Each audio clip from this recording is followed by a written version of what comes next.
Okay, it now says stop streaming, so I assume it is now updating. Mm-hmm.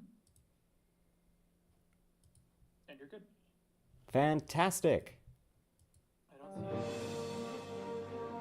it. I don't think so. Oh,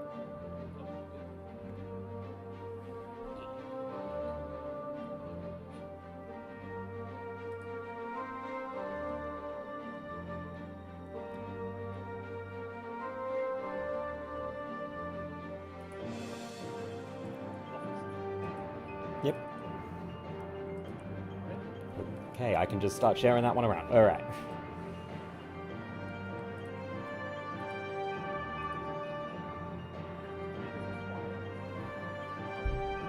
Okay, I can jack up that volume a little bit. I'm gonna be fighting less with music when it, okay, yeah, it defaulted to being quieter for some reason. Okay, that should be better now. Fantastic. Alright. Good luck. Thank you.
Alright, I now no longer have any excuses. We're going live. We are starting now. Hello, everyone, and welcome to the World-ish tour of fish lore. Fruity Snacks has generously asked me to be part of this FishFest, and there was no better way I could have gone than to share the most gloriously weird, wonderful, and interesting parts of the fishing guide with everyone.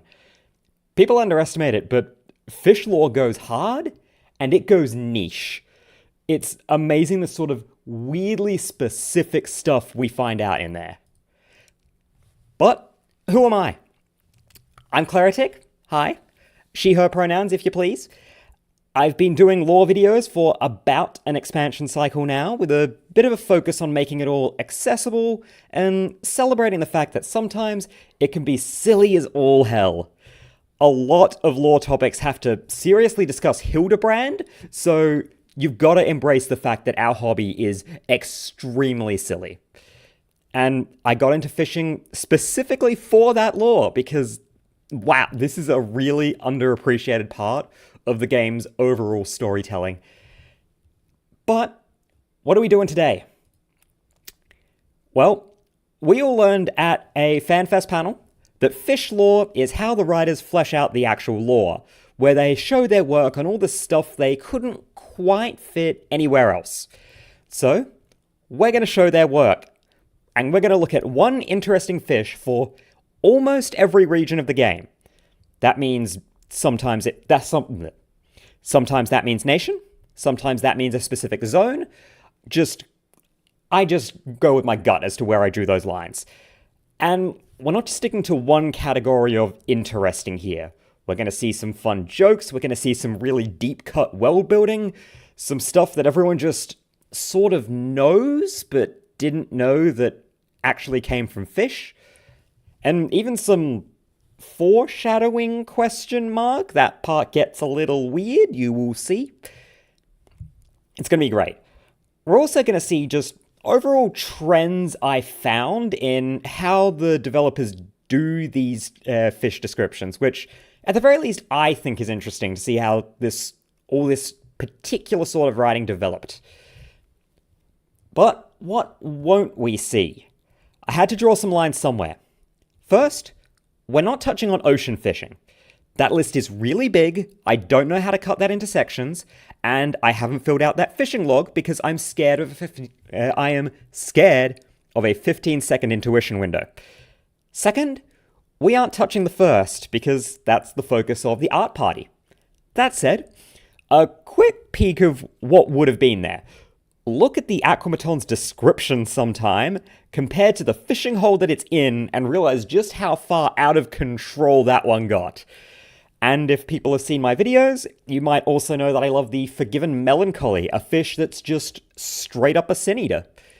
Third, this will sound weird, we're not going to Mordona. It's full of fish from other regions with very few of its own, which I do think speaks to just how much Silvertier Lake is fed by water sources of other regions, which is neat, but it does make picking a standout kind of boring. And finally, I'm deliberately not focusing on a lot of the already popular ones. We're going to give spotlight to them in honorable mentions, as well as some fish that just didn't quite make the cut, but I wanted to shout out. But generally, you already know the vegetarian, the aetherochemical compounds, so let's give some spotlight to the unsung heroes. And speaking of, feel free to mention your favorite fish in the chat. This is a safe space to nerd out about cool fish. And if we've got time afterwards, I'd love to show some love to those too. Before we start off though, the most honorable of all the mentions. This guy!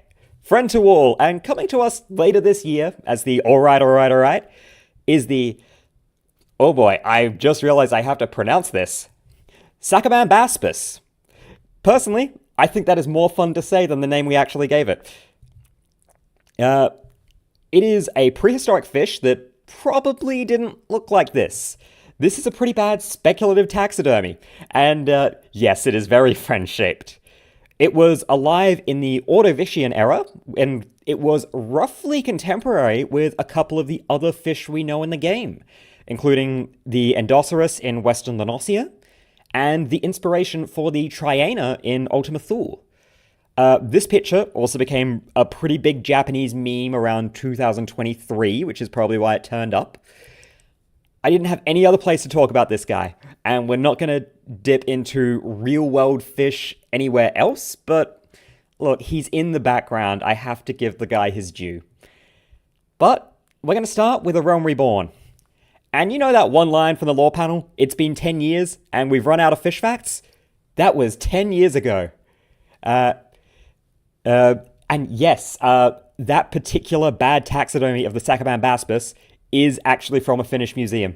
It is in a museum in Helsinki. You can go there and you can just see that.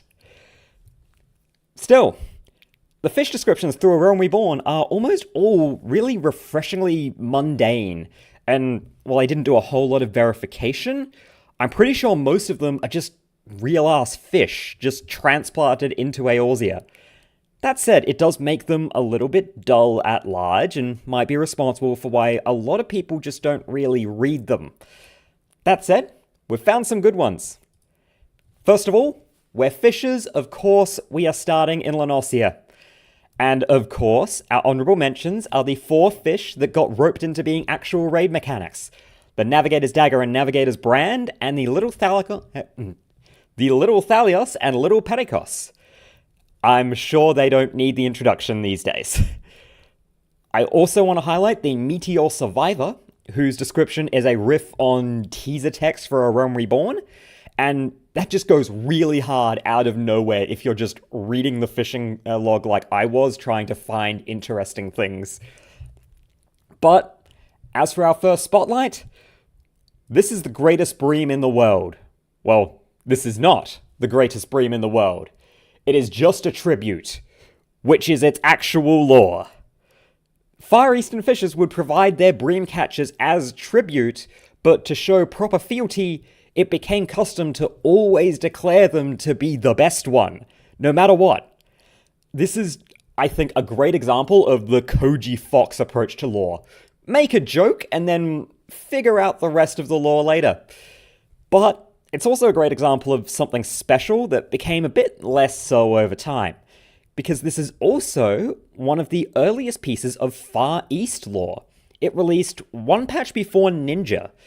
These days, that is nothing special. We've been there, but at the time, that was really neat. Next up, let's take the early dungeon order. Let's hit up the Thanalan. Our runners-up are the Dark Knight, which might have been early foreshadowing because its description is definitely in keeping with the lore of the actual job of Dark Knight in Final Fantasy XIV, and Dark Knight didn't really have that identity before it turned up in Heavensward, so that's rather exceptional. We've also got the Endendeki, which I will not describe because I don't want someone else's YouTube account to get flagged. But for the actual spotlight, meet the Magic Carpet. For all of their spotlight, even back in A Realm Reborn, thanks to Y'shtola, the Seekers of the Sun don't get a lot of cultural discussion. And the Magic Carpet gives us something that we might well only get from fish lore. The mythology of the Seekers. That is really neat. And honestly, I kinda wish we got it as a mount. It would not be hard to make it as a mount. We've already got a Ray from the tribe quests. So just recolor that and it'll be really cool for exactly 3 people that get the joke. Next up, the Shroud. For our honorable mentions, the Magic Mushroom is a neat spotlight of an interaction between creatures we logically could have assumed happened, but is actually talked about directly here. And it might also just straight up be Parasect. And the Matron Carp has some fun Lolorito lore that honestly was actually very close to taking the spot for me, although I feel like I'm the only person that actually thinks Lolorito lore is in any way interesting. But instead, we're going to take a more unusual example. the Monkey Onke. We talked about fish being how the devs show their work. This is a really early example of something they end up doing a lot, exploring the various languages of the setting. You get this a lot later with stuff like the Dragon's language and Thavnarian over in Endwalker, but this is one of the first, and it looks at the native language of the lalafel. And that's something that paid off a very long time later. I'm friends with Croatoan, who runs the SLM Collate. He's told me he identified Alo Alo Island as the Lalafellan homeland specifically because of the Monkey Onke showing him that the Lalafel language has a lot of alliteration and repeating syllables, even beyond, the actual Lalafel names. And also, neat thing I didn't notice until making this specific slide, the rare fish are printed on better paper stock than the fishing guide than the common ones. You will see that a lot more later, but yeah, you can see this one is like a really rough one, but the earlier ones were actually really neat cuts. My Kurthus pick is in the Western Highlands, so that brings us to Heaven's Ward. And I think Heaven's Ward is where they start using the fish lore primarily to fill out the world, rather than just to share fun jokes and disconnected cool facts. It's subtle, but there is a shift in focus that you notice when you start going through them. And in fact, with Kurthus being rather literally on the border, this is a great example.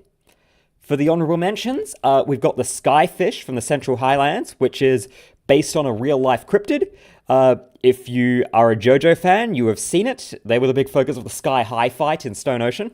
And in the West, we've got another runner-up in the Charabanay, which is in-universe slander against a man who is too dead to sue.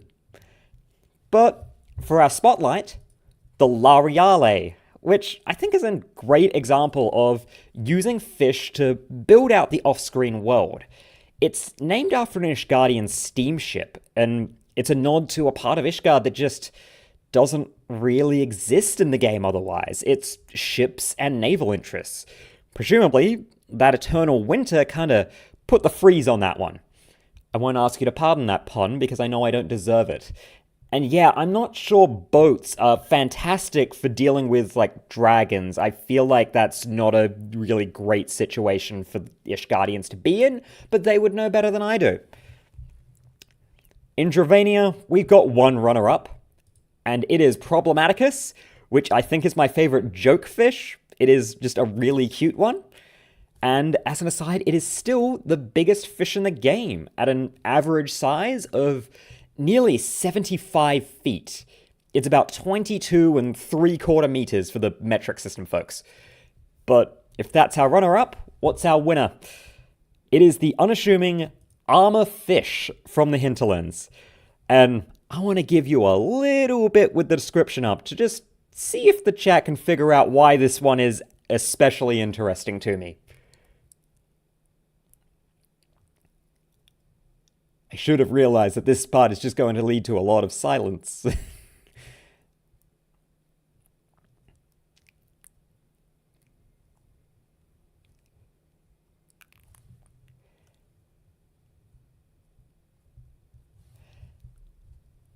I won't leave people in too much suspense because I also get a little bit impatient. Is the... Oh, can you not see? Oh. That is kind of neat to see that they are actually using fish bioluminescence as lamps, but that is not the interesting part. This is, and I have checked this several times because this is such an insane thing that it feels unbelievable. This is the only canonical use of the phrase New Sharlayan to refer to the colony that is now Idleshire. Now, I wasn't around before this fish was introduced, so I don't know when the player base started calling it New Sharlayan, but I do find it really interesting that this is the only use of the term by the game. I think people just assume that this is a canon term, and it is, but the only thing that ever said it was a fish. And, okay, technically speaking, the churning mist is just a part of Dravania, but I think it does have a very distinct culture, which is partly my excuse for showing a fish I really wanted to show people. No runner-ups here. Hey, come on. No runner-ups here, because our spotlight here is Loporrits. It is named in honor of what I think is one of the most under-noticed lore figures in the entire game world, Framdalont Raimdel. And if you just play the game, you might have never heard of him. He only gets mentioned in a single levy quest in a handful of item descriptions for items that no longer matter, like the unidentified bone, and this one fish. But he's actually got a very important part of the lore. He penned the Raimdel's Codex. He aimed to identify and catalog all the creatures of the source. He is sort of the in-universe version of, like, Charles Darwin. But his real impact is actually in the Encyclopedia Eorzea, because that has an edition of the Raimdel Codex in it. The bestiary in the back is his work, and yet, in-game, the biggest thing with his name on it is this fish. And next up, we have the Sea of Clouds, another categorization weirdo. We have two zones in the same region that are just way too different to be considered the same place. And in the Sea of Clouds, we also don't have a runner-up, maybe because I'm still traumatized from trying to catch sea butterfly. But for our spotlight, who wants to learn an in-universe swear word? Meet the My Boy, named after the Vanu Vanu term for thin one. You might all know Vanu Vanu are pretty chunky guys, and they take pride in that. So much pride, in fact, that the biggest insult in their entire culture is to call one skinny, which is a great little window into their culture, but I do want to take a moment for us to picture what that would be like in real life. I'm not going to walk us through that exercise because I don't want to risk flagging someone else's YouTube channel, but, think about that on your own time. But to cap off Heaven's Ward, Azis La, with the runner-up of the entire zone. I don't think I need to convince the FishFest audience that they should do fishing, but I'll tell you all now, my pitch for people interested in fishing lore is always to go to Azis La first. It's not hard to clear out these days. Its legendary fish is pretty heavily power crept and so pretty easy to catch. And every single one is at least a little bit insane. So it's actually really hard to pick a favorite, and eventually I fell back on the one that mentions something we rarely ever hear about. The Crystal Pigeon, so named because of historical examples of an Arlegan hunting club using them for sports shooting. They're pigeon shooting. And it is one of the very few examples of an in-universe sport, and one of the even fewer that isn't just some form of racing. And incidentally, another example also came up relating to fish, although it was in a Heavensward Levy quest. Apparently, very bored temple knights will sometimes play a game called Spineball, which is basically, what if you played soccer with a spiky lake urchin as the ball? Because apparently, Ishgard invented Jackass, which, it kind of makes sense. If anywhere in Eorzea would have invented that, yeah, it's probably the really repressed Catholic guys. Moving on to Stormblood, I want to handle this one a tiny bit differently, because while there are highlights for lore in terms of individual fun fish descriptions, I think what's more interesting is seeing cohesive through lines across multiple fish. The Far East and Alamigo were hugely popular parts of the setting that we were finally going to after all those years, but the stories themselves were extremely focused. So the fish became a way they explore a part of those nations that the main story just didn't have room for. So both our spotlights and our runners-up are actually themes of fish rather than individuals. And we're starting with the Far East because I felt like it.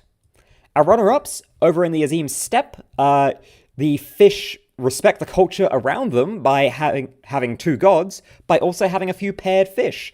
The dawn and dusk crayfish, the dawn and dusk herald. Weirdly, there is a dusk fish, but not a dawn fish.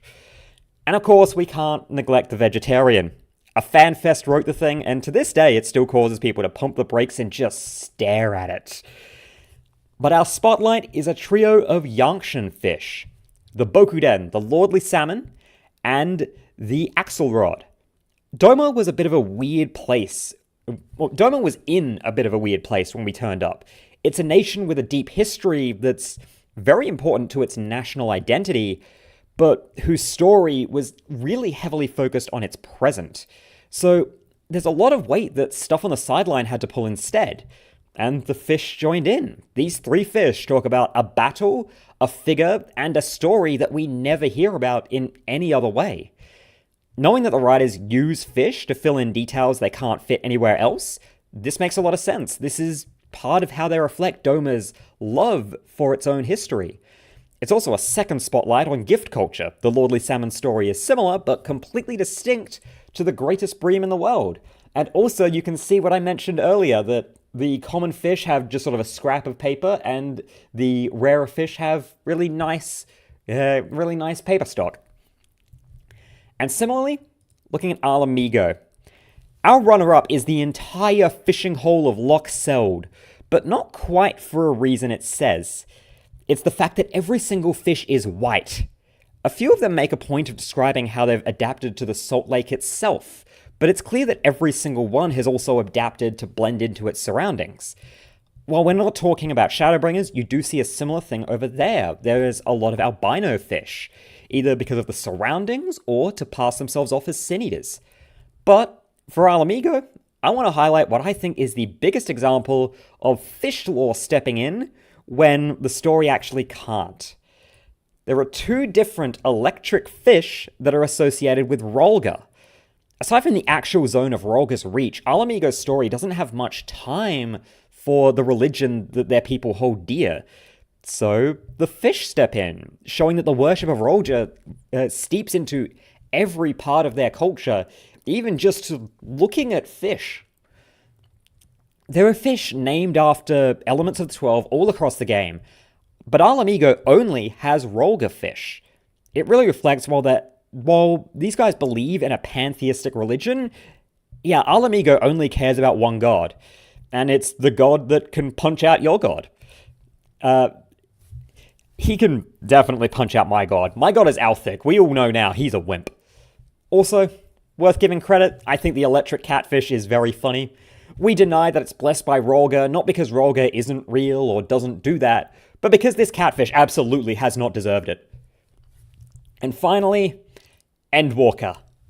Being that Endwalker was its own world tour, we've got a lot of stops to hit here. And with every single zone in Endwalker, the writers really leaned into feeling out the region's actual relationship with fish. And because they'd run out of normal things for fish to do and be, they got really weird. We'll start with the closest thing to the Faculty of Etherology that accidentally told us that Charlian can time travel. You know what? It might be my place to explain that one. That line in the Fisher Studium quest is actually an English-only thing. In Japanese and all other languages, since they're all derived more directly from the Japanese script, they're surprised not because we time traveled without their say-so, but basically because we just went off and got concrete proof of something that they'd only theorized up until then. This delves into headcanon, but I can kind of unite the evidence with the fact that Pandemonium peoples were all immediately on the time travel plan to reach a theory that Charlian has, like, a functioning theory on how to do time travel, but just can't plausibly put it into practice. But still, Labyrinthos. Being that Labyrinthos is a captive facility, essentially a zoo, a lot of its fish are described in relation to captive breeding projects. But the spotlight's going to two fish this time, the Labyrinthos tilapia and the gigantic etherlouse, which aren't just being used for captive breeding, but for outright scientific purposes to make sure Labyrinthos is working properly. The etherlouse measures etheric concentration, and the tilapia helping to measure ether quality. These two fish are responsible for the ecosystem of Labyrinthos, working.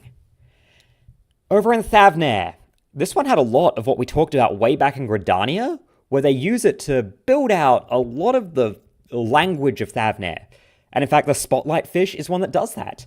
Mayaman is a word in a number of South Asian languages that means rich or wealthy, which is super neat, as well as a bit of a pun.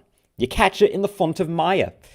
And that isn't why I picked it, because I actually picked it because it tells us that so many pilgrims disappeared on trips to the font of Maya that people started praying to the giant crocodile at the font that probably ate them. That is terrifying. And I'm about to make it worse, because if you remember, the font of Maya has the rare distinction of being a fishing hole that was main story relevant. We went there, we swam in there, to rescue a baby, and oh my god, that was so much worse than we knew. Garlemald. Honestly, it's kind of weird that we got such a...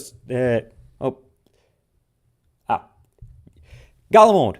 It's kind of weird that it's got such a small fish count given how close it is to a lake, but I suppose that lake is completely frozen over. And this one, it's a bit of a guest spot. Fruity Snacks once told me these two were among his favourite fish. The Dark Crown and the Sovereign Shadow. The third and technically fourth time we see a fish being used to talk about a society's gift culture, and the first one that's not from the Far East. This shows the Garlean equivalent, specifically around the royal family. This notion that only one of these fish is a form of fealty and tribute, and the other one might instead be a veiled threat to your subordinates. And somehow it's the rarer of the two that is the backhanded one. Perhaps it's that you've really got to flaunt it to get the clout required to pull that off. You can't half-ass your shade in Garlemald. Mare Lamentorum. A lot of this zone is split between just really neat, unusual fish biology, often delving into deep sea fish with the loporrits' little brand of quirkiness. With them crossing over a couple times, it's a really nice little zone as far as fish go. And our spotlight is one of those crossovers. It is the Chloropos deathworm, which, despite its name, is not going to be another story about someone dying tragically. It's actually the story about how the loporrits are getting high off cave stank. Honestly, good for them. I like a good low-cost entertainment. Elpis is almost refreshingly low-key as far as fish go. You know, for Elpis, this is a zone where a bunch of side quests and fates involve meeting the people responsible for the greatest horrors of our time. If anyone wonders why I'm not the biggest fan of the Ancients, I point to the questline where we see someone invent the behemoth, specifically to be an apex predator, and everyone just tells him good job, presumably because nobody had invented Monster Hunter players yet, so no one could complain. With all that, you'd expect the Elpis' fish to be like the guy that invented long waits between fishing windows or something. And it's not, because the recurring feature of the whole fishing log is pure aesthetic. The job of making the fish went to the artist clique. There's some neat world building in it. The manga show that they don't have value for gold, which is a little weird because a couple of them are definitely taking ours. But to me, the highlight is the Dermogenes. The Dermogenes is, frankly, kind of insulting towards its hypothetical creator, saying that its natural coloration is proof that the original creator can't get credit for how silvery it looks in motion. And then we get an exceptional thing. A character story in fish lore. As the Gilt Dermogenes, its rarer cousin, is that original creator taking that criticism to heart and making a better one.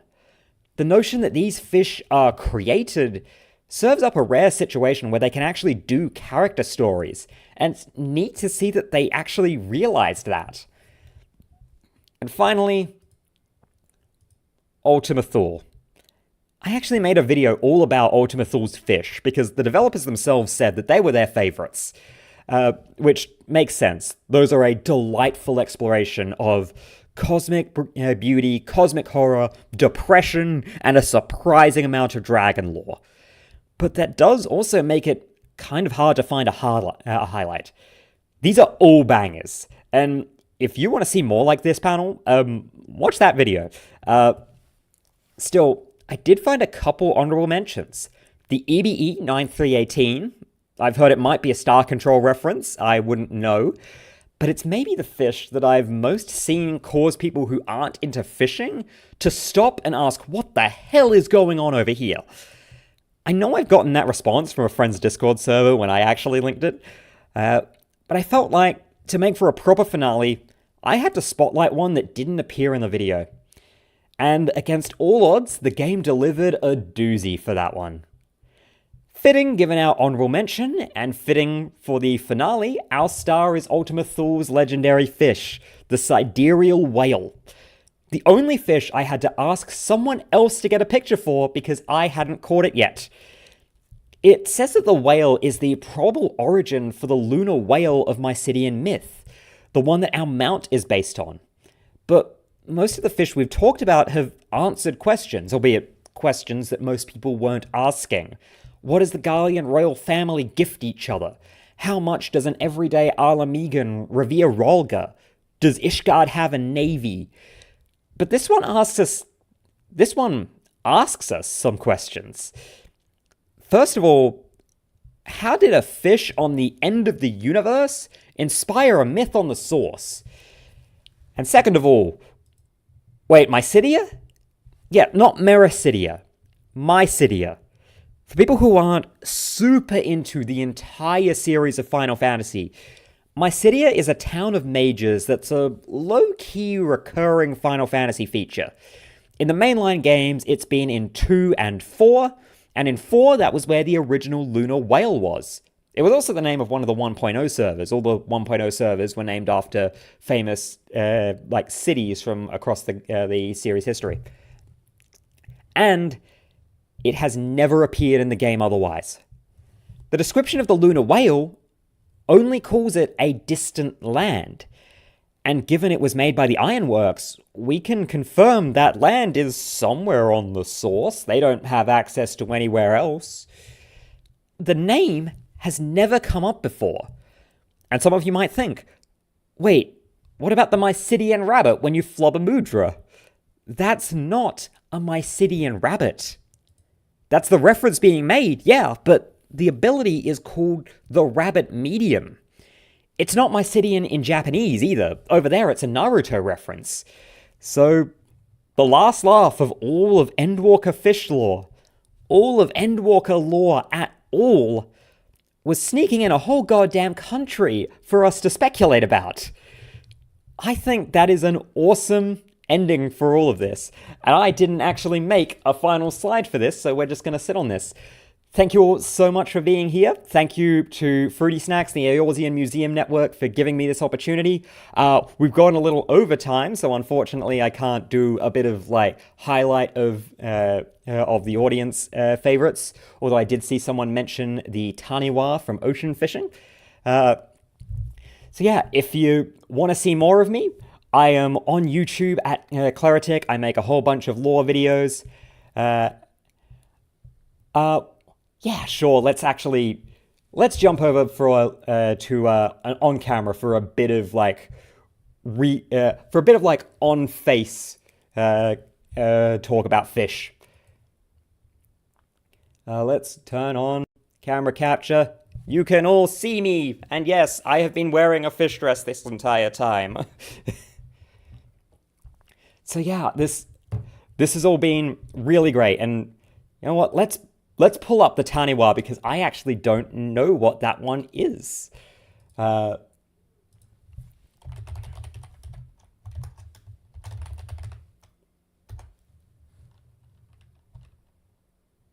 Oh, this is one of the really historical ones. Yeah, this one's one of the prehistoric fish that is really that is just really interesting from that perspective. I was tempted to do some talk about that sort of fish, but I couldn't quite fit any of them in there. And yeah, this is also South Sea Isles lore. It is stuff from the lalafel homeland. So yeah, you know what? Yeah, let's do a little bit of Q&A or a highlight of other people's favorite pieces of lore. And incidentally, because I mentioned it, yes, I do have a Doctor Who Magic the Gathering deck. It is the 13th Doctor. Partly it is because it was the only one in stock, but also I just like the 13th Doctor. But it's also actually exceptional here. This one does have a giant fish as one of the actual cards. It is not especially useful in this deck. I instead want to make an entire deck about this one fish. I've just had this like at my side because I just constantly thought like, what if I actually do get to bring that up?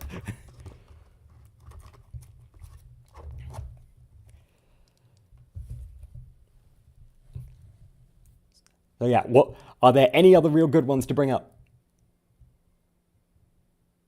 I guess those red ones are not lumpfish, but I'm expecting a future 14 fish. Yeah, they might be lumpfish. Yeah, I don't know exactly what. I mean, yeah, that one might be a lumpfish. It's not. It's kind of hard to get like real specific morphology on fish that only appear in an illustration on a dress, but yeah.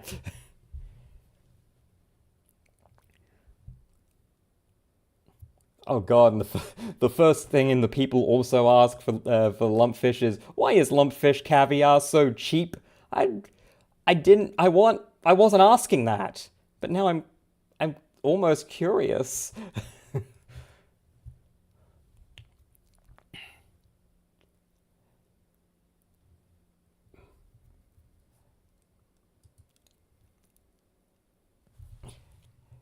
You know what? To get a bit of a finale spotlight, I want to read out the Problematicus's actual fish description because it is such a great example of really fun stuff they do with the actual fish lore.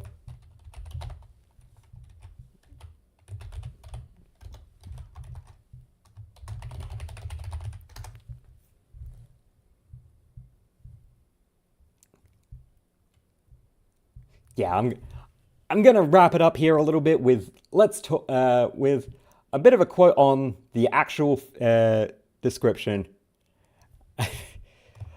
Yeah, there's a lot of like low key references all across the game's lore at all, but yeah, you see a lot of those. And look, Full Metal Alchemist is actually owned by Square, so they are allowed to make whatever Full Metal Alchemist references they want.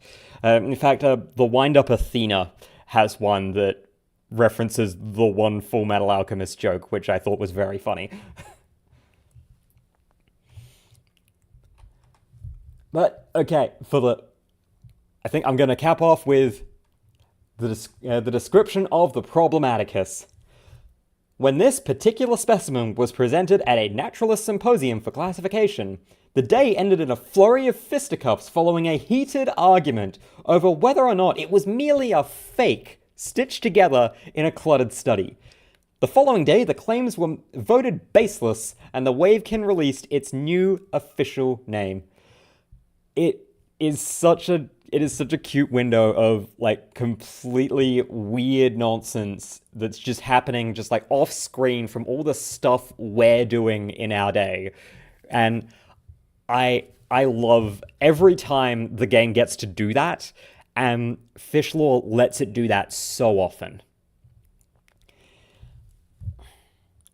So yeah, I think I'm actually going to wrap it up there. Thank you all so much for being here, and yeah, tune into my YouTube channel for more stuff. Not always about fish, but a lot of stuff about the game in general. My next release is going to be one of an episode of a podcast that a friend of mine do. But after that, it is going to be a video about me finally addressing Hildebrand. So that's going to be fun. Thank you all so much. I will see you all